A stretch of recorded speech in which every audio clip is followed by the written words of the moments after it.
একজন পিশাচ, তার কোনো বুকপিট নাই, সে একজন চরিত্রহীন মহিলা, তার মধ্যে কোনো চরিত্র নাই।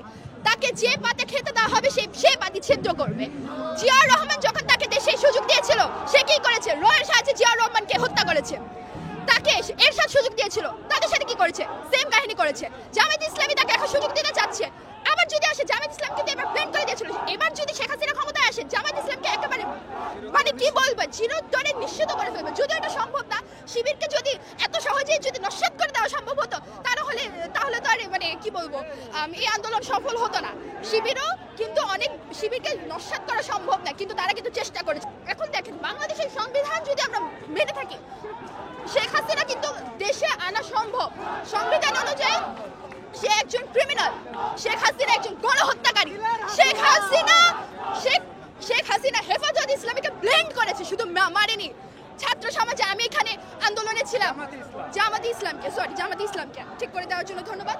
আমি 18 জুলাই ধানমন্ডিতে ছিলাম, আমি তখনও ভার্সিটিতে ভর্তি হইনি, এখন আমি ভার্সিটিতে আছি।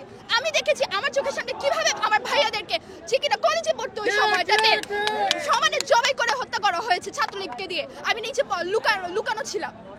এই যে ম্যাসিভ যে একটা হত্যাকাণ্ড করেছে সে তো একজন আসামি, সে এখন কোথায়? শেখ হাসিনা তো বলার চেষ্টা করছে যে এটা আসলে এই হত্যাকাণ্ড ছাত্ররা ঘটিয়েছে, তারা আসলে এটা করে নাই, ষড়যন্ত্র। তারা সেটা করেনি। আমি যে নিজের চোখে দেখেছি পুলিশ যে দাঁড়ানো ছিল, পুলিশ যে 16 বছরের একজন মানে কি বলবো, পুলিশ যে 16 বছরের একজন সরকারে পোষা গুন্ডা ছিল, যাদের হাতে অস্ত্র ছিল, যাদের হাতে লাইসেন্স প্রাপ্ত অস্ত্র ছিল, লাইসেন্স প্রাপ্ত অস্ত্রধারী গুন্ডা যে শেখ হাসিনা মানে পেলেছে এতদিন।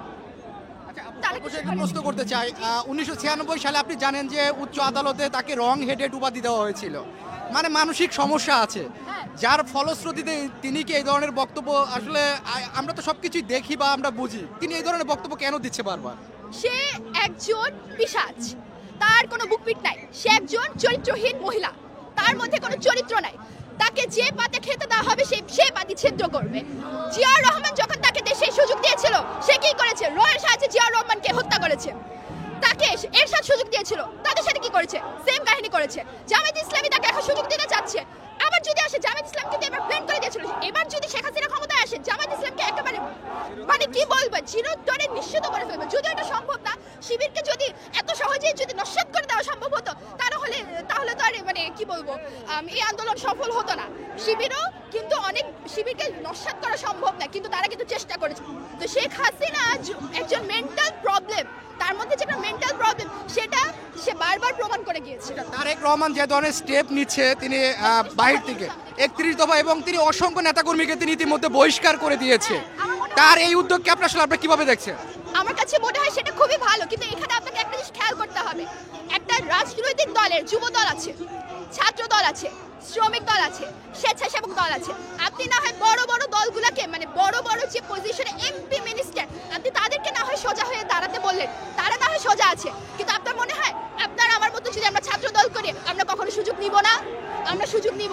আওয়ামী লীগ যেটা করেছে আমরা কিন্তু টিট ফর ট্যাট করবো, তখন কি হবে? দেশ আরো ধ্বংসে চলে যাবে। আমার কাছে মনে হয় তারেক রহমানের এই জিনিসটা মানে যদি আসেন, তারেক রহমান স্যারের এটা ওনার চিন্তা করা উচিত যে প্রথমে বাংলাদেশের স্বেচ্ছাসেবক দল, ছাত্র দল, যুব দল, শ্রমিক দল, আগে এই জিনিসগুলোকে তার নস্যাৎ করে একজন শিক্ষিত মানুষ যারা পড়াশোনা করেছে, যারা শিক্ষিত মানুষ, যারা পলিটিশিয়ান মানে পলিটিক্স বুঝে, আমার কাছে মনে হয় তাদেরকে যদি আগে সুযোগটা দেওয়া হয় তাহলে দেশে কিছু একটা হতে পারে, যদি সে বিএনপি ক্ষমতায় যদি কখনো আসে। আচ্ছা।